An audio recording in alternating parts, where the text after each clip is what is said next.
कमन कहता कि आजमगढ़ रुकी जाई रे।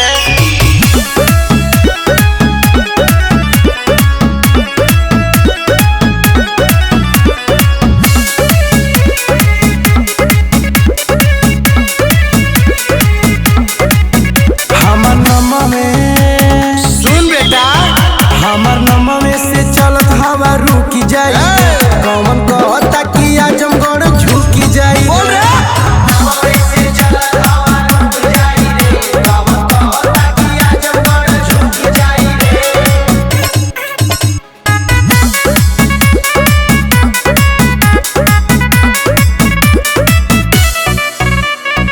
ये स्टाइल के दुनिया बा दीवाना पीछे पीछे घूमेला पुलिस थाना 12 केस पेंडिंग में बाबू।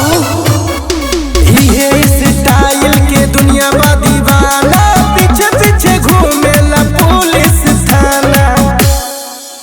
मारा बोली सुन मारा गोली करे जा में ढुक जाई रे। कौन कहता कि आजमगढ़ झुकी जाई रे।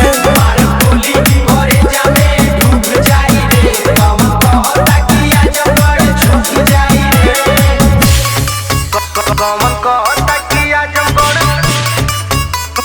रुकी जाई रे।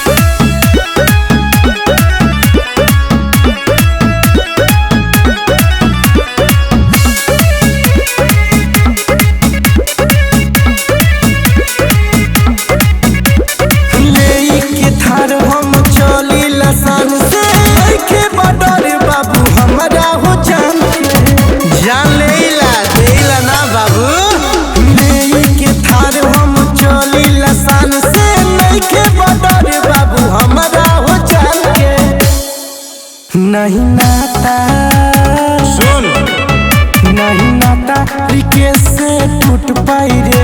कौन कहता कि आजमगढ़ झुक जाई रे।